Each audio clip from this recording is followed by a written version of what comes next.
পবিত্র কোরআনুল কারীম থেকে একটি আয়াত তেলাওয়াত করেছি। আয়াতটার অর্থটা আমাদের ভালোভাবে বুঝতে হবে। রব্বুল ইজ্জত ওয়াল জালাল বলছেন, ওয়ামা খালাকাতুল জিন্না ওয়াল ইনসা ইল্লা লিয়াবুদুন, আমি আল্লাহ তাআলা মানুষ এবং জিন জাতিকে সৃষ্টি করেছি কেবলমাত্র একমাত্র আমার দাসত্ব করার জন্যই। আমি রব্বুল ইজ্জত ওয়াল জালাল মানুষ এবং জিন জাতিকে সৃষ্টি করেছি। আয়াতের মধ্যে আল্লাহ তাআলা দুইটা মেসেজ আমাদেরকে দিয়েছেন। একটা হলো মানুষ জাতিদের মূল উদ্দেশ্য কি, আরেকটা হইল জিন জাতিকে আমি আল্লাহ বানিয়েছি তাদের মূল উদ্দেশ্য কি। দুইটার উদ্দেশ্য আল্লাহ তাআলা এখানে পরিষ্কার করে আমাদের জানিয়ে দিয়েছেন। উভয় জাতির উদ্দেশ্য টার্গেট একটাই, সেটা হলো লিয়াবুদুন, আমার ইবাদত করবে, আমার গোলামি করবে, আমার দাসত্ব করবে, একটাই উদ্দেশ্য। এখন আমরা ইবাদত করব কিভাবে, আল্লাহর দাসত্ব করব কিভাবে, এটা হলো জানার বিষয়। তাফসীরের কিতাবগুলোর মধ্যে আমরা দেখলে চারটা বিষয় দেখতে পাবো এই আয়াতের তাফসীরে। তাফসীরে ইবনে কাসির সহ, তাফসীরে জালালাইন সহ, তাফসীরে মারিফুল কোরআনের মধ্যে সাময়িক ট্রান্সলেশন করেছে ওনারা। সেটা হইল আল্লাহর দাসত্ব করার জন্য আমাদেরকে আল্লাহ তাআলা চারটা রাস্তা দেখিয়ে দিয়েছেন। কয়টা রাস্তা? চারটা রাস্তার মাধ্যমে আমরা রব্বুল ইজ্জত ওয়াল জালালের দাসত্ব করতে পারবো। চারটা রাস্তার মধ্য থেকে দুইটা রাস্তা আল্লাহ তাআলা সকলের জন্য ওপেনলি সহজ করে দিলেন, আর বাকি দুইটা রাস্তা আল্লাহ তাআলা ব্যক্তি বর্গ জায়গা কাল বুঝে ওনাদের উপরে আবশ্যক করে দিলেন। আয়াতের অর্থটা আবার এভাবেই বুঝাচ্ছি। আয়াতের মধ্যে আল্লাহ তাআলা বোঝাচ্ছেন জিন ইনসানের বানানোর উদ্দেশ্য একটা, সেটা হলো আমার গোলামি করবে। গোলামি করার জন্য আল্লাহ তাআলা চারটা রাস্তা আমাদেরকে বলে দিলেন। চারটা রাস্তার মধ্য থেকে দুইটা রাস্তা সকলের জন্য, আর বাকি দুইটা রাস্তা ব্যক্তি বর্গ বিশেষ বুঝে তাদের উপরে আবশ্যক। চারটা রাস্তার মধ্য থেকে দুইটা রাস্তা, দুইটা আমলের রাস্তা সকলের জন্য, সেটা হলো, এটা বোঝার আগে আরেকটা জিনিস বুঝি। চারটা রাস্তার মধ্য থেকে দুইটা রাস্তা শারীরিক ইবাদত। দুইটা রাস্তা কি কি ইবাদত? শারীরিক ইবাদত। আর বাকি দুইটা রাস্তা হইলো মালি ইবাদত।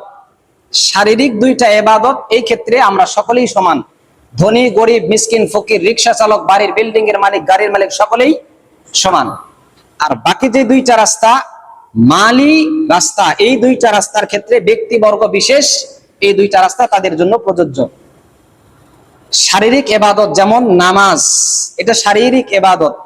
সত্য কথা বলা, এটা শারীরিক ইবাদত। এই দুইটা রাস্তা আমাদের সকলের জন্য। আর বাকি যে দুইটা রাস্তা মালি ইবাদত, যেমন যাকাত, হজ, এই দুইটা রাস্তা আমাদের সকলের জন্য নয়। আমি আমার উপর হজ ফরজ না, আপনি আপনার উপর ফরজ না, উনি ওনার উপর হজ ফরজ না। যাদের উপরে হজ ফরজ না তাদের উপরে ফরজ না আদায় করা, আর যাদের উপরে আদায় করা ফরজ তাদের উপর হজ করা ফরজ। তবে আপনার উপর নামাজ পড়া ফরজ, আমার উপরেও নামাজ পড়া ফরজ। তাহলে চারটা ইবাদতের ক্ষেত্রে দুইটা শারীরিক ইবাদত, এই দুই ক্ষেত্রে আমরা সকলেই বরাবর। আর বাকি যে দুইটা মালি ইবাদত, এই ক্ষেত্রে বিশেষ বিশেষ ব্যক্তিরা টার্গেট উদ্দেশ্য। এখানে কেন বিশেষ বিশেষ ব্যক্তি, এই দুইটার ক্ষেত্রে মূল লক্ষ্য এবং উদ্দেশ্য, এটা পরে বোঝাইতেছি। শারীরিক ইবাদতের ক্ষেত্রে সবচেয়ে মূল ইবাদত, ইসলামের মূল কনসেপ্ট, সেটা হলো নামাজ। সেটা হলো কি? নামাজ। উম্মুল ইবাদাত আস-সালাহ। কোরআন এবং হাদিসের পরিভাষায়, আরবি ইসতিলাহ পরিভাষায় যেটাকে বলা হয় উম্মুল ইবাদত। উম্মুন শব্দটার অর্থ হলো মা। মা কাকে বলা হয়? যেটার সারমর্মটার মূল। আমাদের সারমর্মটা হলো আমাদের মায়ের অবদানটা আমাদের প্রতি বেশি স্বাভাবিক। 10 মাস পেটে রাখে, 2 বছর দুধ পান করাই, এরপরে আবার বালেগ হওয়ার আগ পর্যন্ত মা আমাদেরকে নিজ হাতে লালন পালন করে। বাবা কি করে? মাল খরচ করে, যে যা এভরিথিং যা লাগে, টাকা পয়সা যা লাগে সব দেব, তবে ঝামেলাটা আমার কাঁধে না, কারণ আমার বাহিরের বিষয়টাকে আমাকে হ্যান্ডেল করতে হয়, কন্ট্রোল করতে হয়। তাহলে উম্মুন মানে মা। যেহেতু একটা মানুষের মূলটাই হলো তার মা, ঠিক তদ্রূপ সমস্ত ইবাদতের মূলটাই হলো কি? নামাজ। সমস্ত ইবাদতের মূলটাই হলো। এজন্য আল্লাহ তাআলা পুরা কোরআনুল কারীমের মধ্যে প্রায় 82 জায়গায় 82 বারের মতো আল্লাহ তাআলা নামাজের কথাই কি করেছেন? উল্লেখ নামাজ যে গুরুত্বপূর্ণ একটা বিষয়, মা যে গুরুত্বপূর্ণ একটা বিষয়, এই জিনিসটা বোঝানোর জন্য আল্লাহ তাআলা 82 বার নামাজের কথাকে উল্লেখ করেছেন কোরআনের মধ্যে। হাদিস বাদ, শুধু কোরআনের মধ্যেই 82 বারের অধিকবার নামাজের কথা বললেন। এরপরে এটার গুরুত্ব বোঝাইতে গিয়ে আল্লাহ তাআলা সূরা নিসা এর 103 নং আয়াতে আল্লাহ তাআলা আবার স্পষ্ট করে বলছেন, ইন্নাস সালাতা কানাত আলাল মুমিনিনা কিতাবাম মাওকুতা। আমি আল্লাহ তাআলা মুমিনদের উপরে নামাজকে ফরজ করে দিলাম। কিতাবাম মাওকুতা মানে আবশ্যক করে দিলাম। এই নামাজের গুরুত্ব বোঝাইতে গিয়ে আল্লাহ রাসূল সাল্লাল্লাহু আলাইহি ওয়াসাল্লাম হাদিসের অসংখ্য জায়গাতে নামাজের গুরুত্ব বোঝাচ্ছেন। নামাজের গুরুত্ব বোঝাইতে গিয়ে বুখারী এবং মুসলিম শরীফের riwayat আল্লাহ রাসূল উল্লেখ করে বলতেছেন, বুনিয়াল ইসলাম আলা খামস শাহাদাতু আল্লা ইলাহা ইল্লাল্লাহ ওয়া আন্না মুহাম্মাদার রাসূলুল্লাহ। এরপরে গিয়ে বলছে ওয়া ইকামিস সালাহ। আল্লাহ রাসূল বলছেন যে মানুষ দুনিয়াতে আসার পরেই, ঈমান আনার পরে সর্বপ্রথম তোমার উপর আবশ্যকীয় বিষয়টাই হলো নামাজ। ঈমানের পরে সর্বপ্রথম বিষয়টা কি? নামাজ। বুখারী এবং মুসলিমের riwayat। আল্লাহ রাসূল সাল্লাল্লাহু আলাইহি ওয়াসাল্লাম এখান থেকে আরেকটু উপরে উঠে আবার বুঝাইতেছেন, এখনো তোমরা বুঝলা না যে নামাজের গুরুত্ব কতটুকু, আমি রাসূল আবার তোমাদেরকে বুঝাইতেছি। আস-সালাতু ইমাদুদ্দিন মান আকামাহা মান আকামাদ-দ্বীন। আল্লাহ রাসূল আরেকটু উপরে উঠে বুঝাইতেছেন। এই হাদিসটা বোঝার জন্য ছোট্ট একটা এক্সাম্পল, একটা উদাহরণ আমাদের বোঝা লাগবে।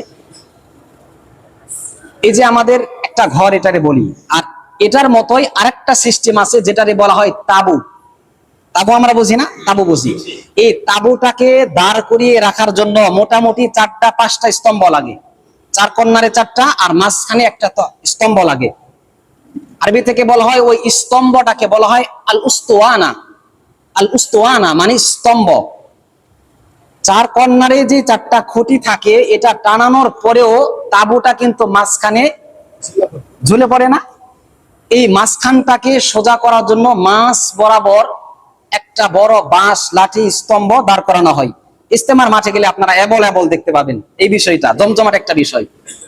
তো মাঝখানের যেই তাবুটা, যে স্তম্ভটা দেয়া হয়, এটা দেওয়ার মাধ্যমেই কিন্তু মূলত পুরো তাবুটা সুন্দর লাগে, দেখা যায়। আর মাঝখানের খুঁটিটাকে সরায় ফেলে দিলে তাবুটা কিন্তু আবার নিচে পড়ে যায়, সুন্দর লাগে না। অথচ 4 কর্নারে কিন্তু 4টা স্তম্ভ আছেই, কিন্তু এরপরও মাঝখানেরটা মূল। তাহলে তাবুটাকে সুন্দরভাবে রাখার জন্য মাঝখানের খুঁটির অবদান সবচেয়ে বেশি।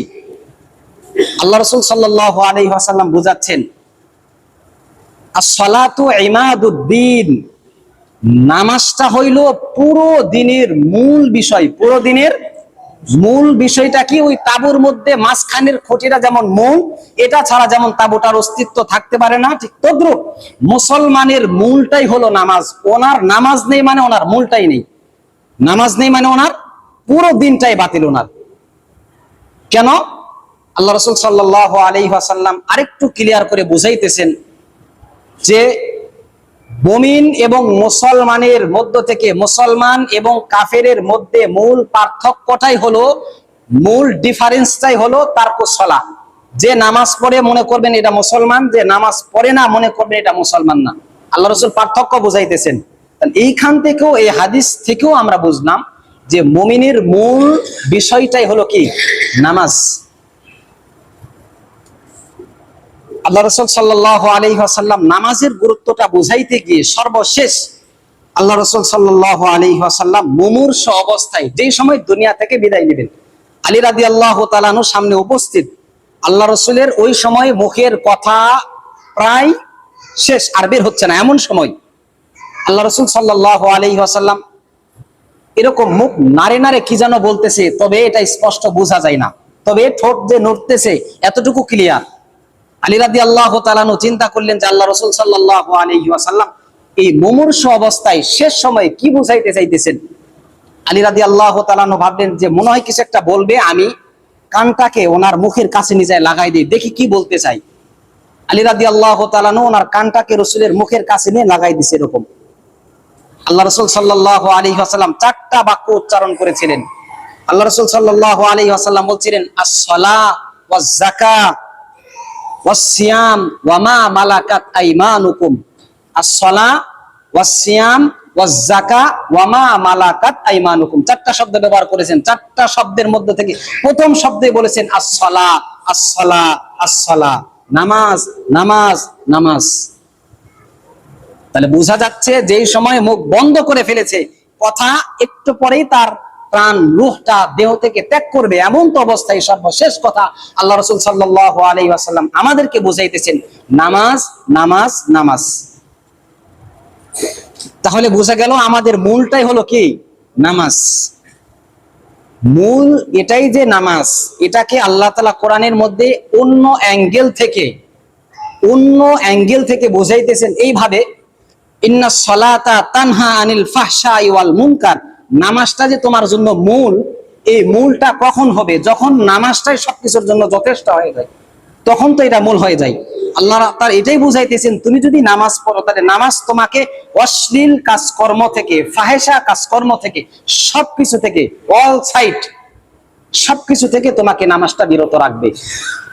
তাহলে নামাজটাই আমাদের জন্য, যে আমাদের জীবনের মূল লক্ষ্য এবং টার্গেটটাই হলো কি? নামাজ। এই জন্য আমাদের আবশ্যকীয় বিষয় যত নামাজ। আর নামাজটা এমন একটা ইবাদত, আপনি যেই লাইনেই যান, সুফিবাদ থেকে শুরু করে নিয়ে একবারে শরীয়ত, মারফত, তরিকত, হাকিকত, যতদূর পর্যন্ত যাবেন, সব লাইনেই নামাজটাকে আগে হাইলাইট করা হয়, সব লাইনেই আগে নামাজটাকেই সামনে রাখা হয়। তাহলে নামাজটা যেহেতু মূল, শরীয়ত, মারফত, তরিকত, হাকিকত সব জায়গাতেই নামাজটাকে মূল তারা রাখে।